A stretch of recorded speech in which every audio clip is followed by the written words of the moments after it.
हाय दोस्तों, आज एनसीईआरटी का 6 लेक्चर है। जो भी एनसीईआरटी पूर्ण सिलेबस चाहते हैं तथा जो भी स्टूडेंट हैं जो 2023 में एग्जाम देने वाले हैं, उनके लिए बहुत सुनहरा मौका है। वह इस चैनल से जुड़े और एक कंसेप्ट के साथ एक्सरसाइज बनाए ताकि बाद में उसे कोई प्रॉब्लम ना हो जाए। रटने वाला तो बहुत रटता है, रटने से कुछ नहीं होगा। यहाँ कंसेप्ट एक बार कंसेप्ट क्लियर कर लीजिए तो अपने आप आपका मैथ में 90 एबव नंबर जाएगा, उससे कम नहीं आएगा। केवल आप इस चैनल पर जुड़े रहे, ऑफलाइन से भी बेटर पढ़ाने की कोशिश करेंगे। आइए यहाँ ध्यान दीजिएगा। सबसे पहले यहाँ क्वेश्चन है 1.3। इससे पहले शुरू से 1.2 तक हो गया, 1.3 आज एक्सरसाइज है। सिद्ध कीजिए कि √5 एक अपरिमेय संख्या है। यह सिद्ध करना है, जो है उसी को सिद्ध करना है। गधा है, सिद्ध कीजिए कि गधा कैसे गधा है। तो कैसे सिद्ध करेंगे, उससे कुछ पूछेंगे, अपने उत्तर बताएगा, मालूम चल जाएगा गधा है। यहाँ देखिएगा, अपरिमेय संख्या सिद्ध करने से पहले आप अपरिमेय संख्या पहले जानेंगे। अपरिमेय संख्या क्या होता है? वैसी पूर्णांक संख्या जो p/q के रूप में। कौन संख्या? पूर्णांक संख्या जो p/q के रूप में तथा q 0 के बराबर ना हो। q 0 के बराबर न हो, पूर्णांक हो, q 0 के बराबर न हो तथा p और q सअभाज्य संख्या हो। सअभाज्य संख्या का मतलब p और q का HCF क्या हो?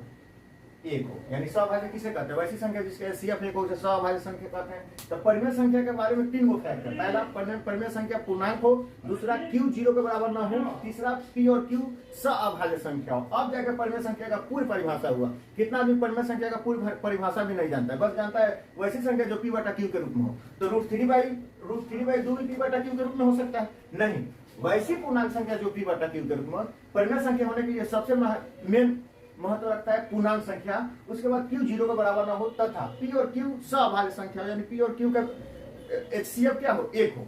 अब यहाँ ध्यान दीजिएगा, जैसे 15 और 20 है। अब कहिएगा परिमेय संख्या, ठीक है परिमेय संख्या है, लेकिन परिमेय संख्या का यह बहुरूपीय रूप है, वास्तविक परिमेय संख्या नहीं है। यह परिमेय संख्या कब होगा? 5 से कटेगा, 5 3 15 5 24। अब 3/4 यह दोनों सअभाज्य संख्या, इसका मतलब 3 और 4 दोनों का HCF लेके अब जाके यह वास्तविक परिमेय संख्या हुआ, अब जाके परिमेय संख्या हुआ। अब आइए, इसको इसलिए बताएं, कंसेप्ट को आप बगल में भी लिख सकते हैं, फेयर के कॉपी को बगल में लिख सकते हैं, कंसेप्ट है। अब यहाँ देखिए, इसको इसलिए बताएं ताकि जितना भी क्वेश्चन बनेगा इसी के बेस पर बनेगा। आइए यहाँ ध्यान दीजिएगा, सिद्ध कीजिए कि √5 एक अपरिमेय संख्या है, यह सिद्ध करना है। सर माना कि सिद्ध करना है, उसका उल्टा मानेंगे। अपरिमेय सिद्ध करना है तो परिमेय मानेंगे। माना कि √5 एक परिमेय संख्या है, या मान लेंगे।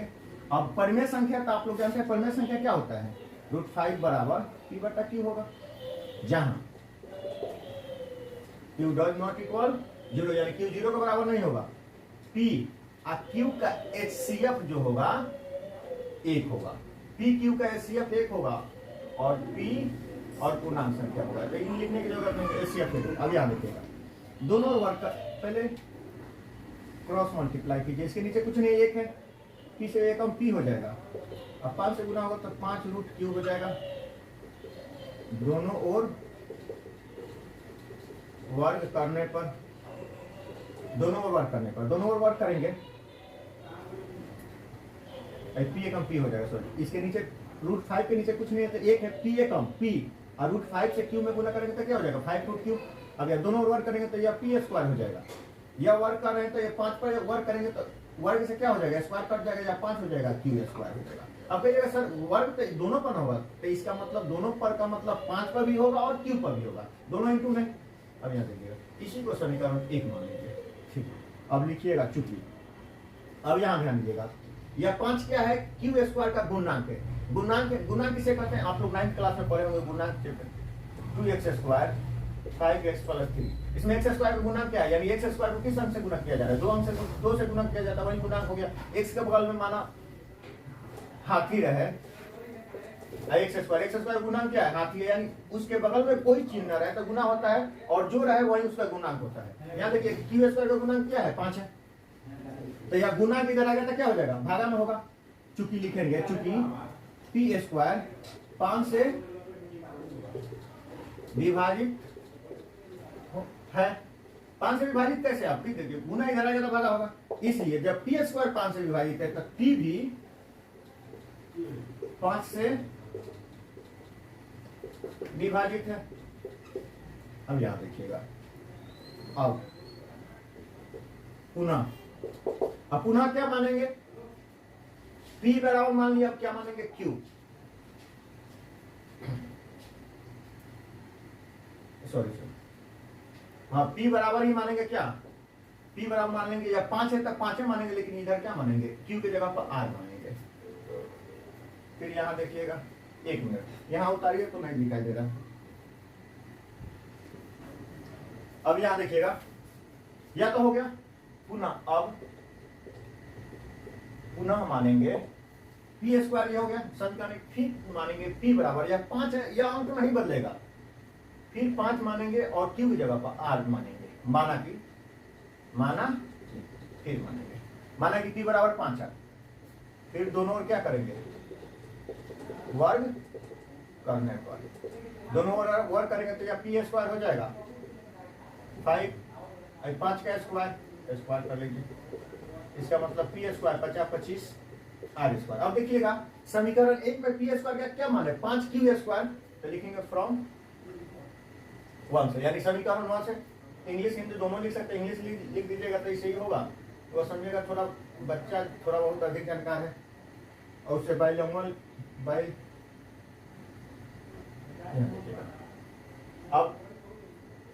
अब क्या करेंगे, P स्क्वायर का मान कितना है 5Q स्क्वायर, P स्क्वायर का मान कितना है 5Q स्क्वायर, P स्क्वायर की जगह पर फ्रॉम यानी समीकरण 1 से 5Q स्क्वायर लिख देंगे, 25 R स्क्वायर लिख देंगे। अब यहाँ लिखिएगा, यह 5 से कट जाएगा, कैसे कट जाएगा, गुना इधर आएगा तो भागा होगा, 50 25, यानी Q स्क्वायर बराबर 5 R स्क्वायर।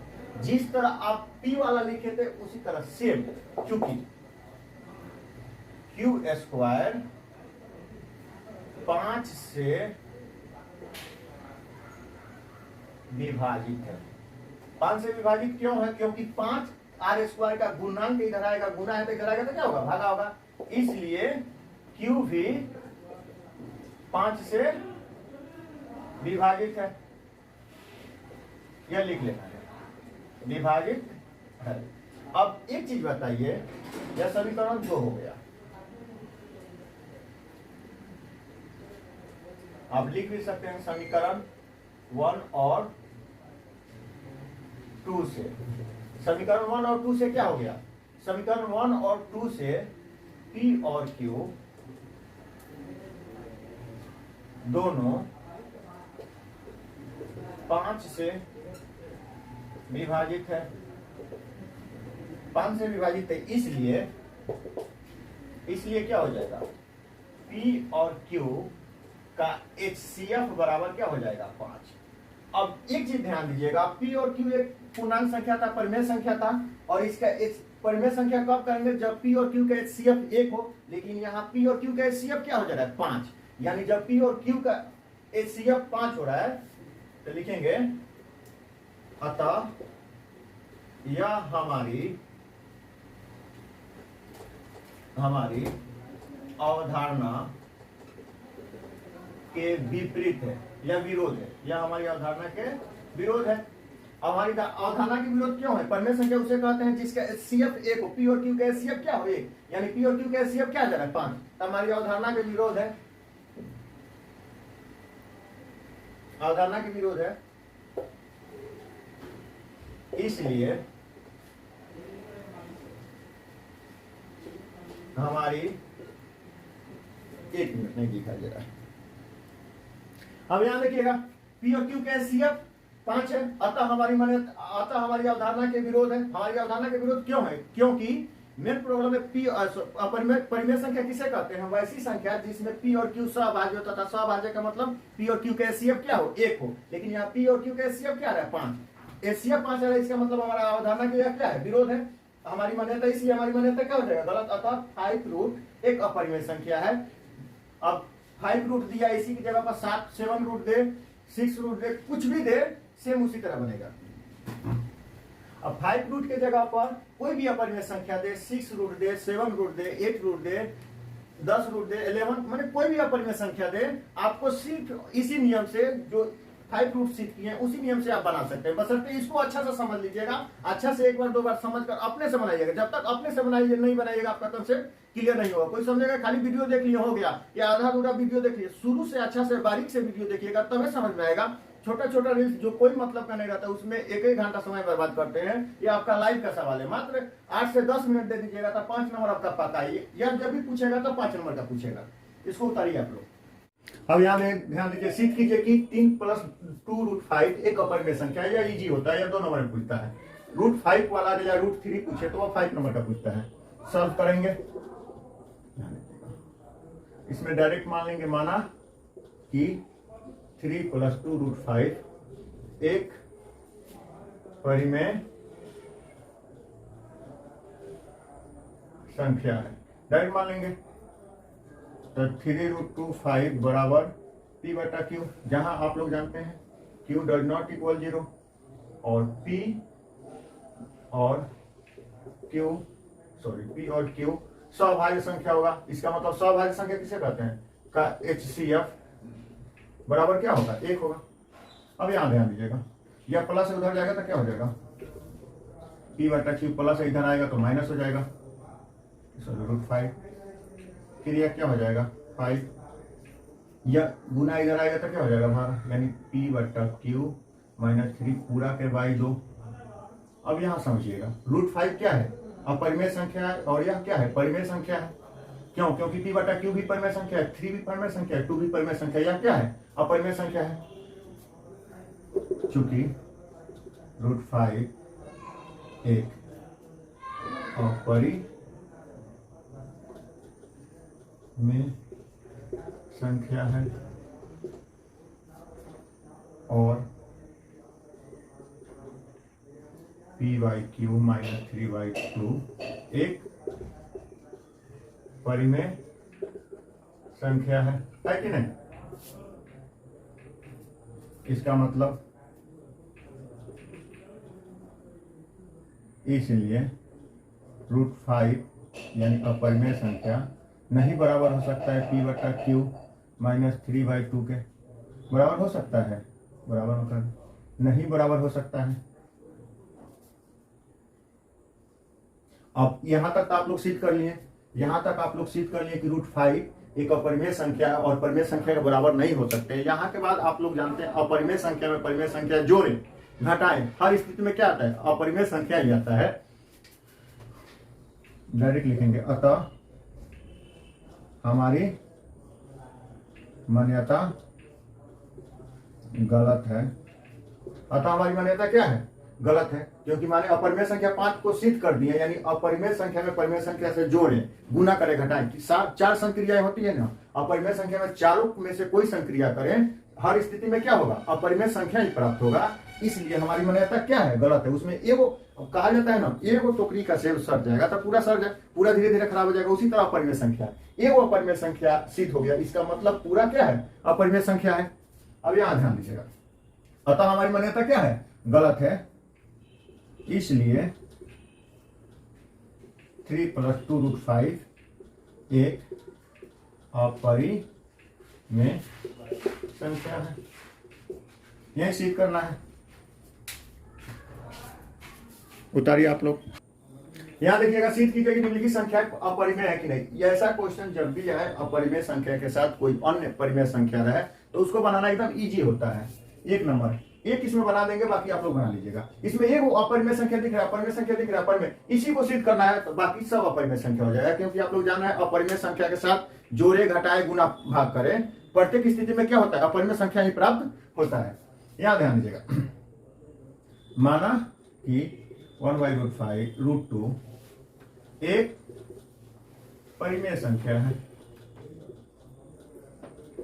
परिमेय संख्या है, परिमेय संख्या है तो इसका मतलब क्या, 1/P बटा Q के बराबर होगा, जहां Q does not equal 0, P और Q का HCF क्या होगा, HCF बराबर 1। अब यहां देखिएगा, वर्ग गुणन करेंगे ना, अब वर्ग गुणन करने की बात नहीं है,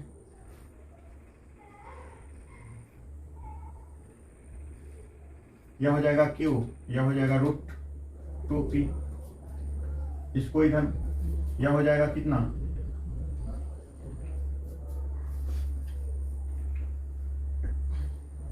q/p बराबर रूट वही, यानी इसका मतलब क्या होगा √2 बराबर q/p। आप लोग जानते हैं परिमेय संख्या तक q 0 के बराबर नहीं है, यानी रूट, अब आप लोग लिख सकते हैं चूंकि √2 एक अपरिमेय संख्या है और q/p एक परिमेय संख्या है। यहां तक लिख सकते हैं। अब यहां लिखिएगा, अतः यानी यह साबित हो गया √2 क्या है, अपरिमेय संख्या है, इसलिए √2 अपरिमेय संख्या बराबर नहीं हो सकता है p/q के। अब यहां देखिएगा, लाइट कट गया जिसके साथ, यहां देखिएगा √2 p/q के बराबर नहीं हो सकता है, सॉरी q/p के बराबर नहीं हो सकता है, क्योंकि q/p क्या है, एक परिमेय संख्या, √2 अपरिमेय संख्या है। अतः हमारी मान्यता गलत है, इसलिए 1/√2 एक अपरिमेय संख्या। इसको इजीली आप बना सकते हैं, इसमें सेम यह तीसरा का पहला बना है, सेम उसी तरह बनेगा। अब एक चीज समझ जाइएगा, तीसरा का दूसरा नंबर जिस तरह आप लोग तीसरा का पहला बनाया है, सेम उसी तरह बनेगा। अपरिमेय संख्या, अपरिमेय संख्या में परिमेय संख्या जोड़े, घटाए, गुना करे, भाग करे। अरे 4 संक्रियाएं होती है, जोड़, घटाओ, गुना, भाग। इस चारों संक्रिया में से कोई संक्रिया करे अपरिमेय संख्या और परिमेय संख्या के साथ, हर स्थिति में अपरिमेय संख्या ही प्राप्त होती है। यहां ध्यान दीजिए, इसको डायरेक्ट मान लेंगे। माना कि 7√5 एक परिमेय संख्या, अपरिमेय कह रहा था, परिमेय संख्या है, उल्टा मानते हैं, परिमेय संख्या है। ध्यान देगा, यानी 7√5, यह 2 नंबर में पूछता है परिमेय संख्या, इसका मतलब p/q, जहां q डज नॉट इक्वल क्या 0, pq HCF एक, और यह क्या है pq पूर्णांक संख्या। इतना नहीं लिखेगा तभी चलेगा, लेकिन इतना लिखने से ही मालूम होगा कि जानना समझेगा कि हाँ आपके पास कुछ जानकारी है जो परिमेय संख्या के बारे में आप जान रहे हैं। अब यहां ध्यान दीजिएगा, डायरेक्ट q 0 के बराबर नहीं है, बस इतना लिखकर आगे बढ़ सकते हैं, लेकिन पूरा लिख दीजिए। जब जानकारी है तो 2 लाइन लिखने में क्या जरूरत। अब यहां ध्यान दीजिएगा, 5 यह 7 क्या है, गुना इधर आएगा तो क्या हो जाएगा, भागा। p/q गुना है तो भागा होगा 7 के नीचे कुछ नहीं तो क्या है p/q। एक ही स्टेप में हम बना देते हैं, लेकिन आपको समझने में दिक्कत ना हो इसलिए इसके नीचे 1 है, 1/7 हो जाएगा, तो क्या हो जाएगा 7q हो जाएगा। अब एक चीज समझिएगा, यह √5 क्या है, अपरिमेय संख्या है। अपरिमेय संख्या चूंकि अपरिमेय संख्या परिमेय संख्या के बराबर नहीं हो सकती है। ठीक है, अब परिमेय संख्या बराबर नहीं हो सकती है, इसलिए 5 बराबर नहीं, √5 बराबर नहीं हो सकता है p/7q का बराबर होगा, या दोनों बराबर नहीं हो सकते। इसका मतलब √5 p/7q का बराबर नहीं हो सकता है। अब लिखेंगे, अतः हमारी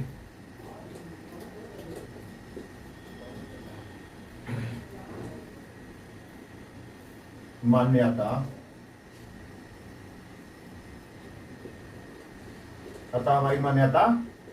गलत है, इसलिए 7/5 एक अपरिमेय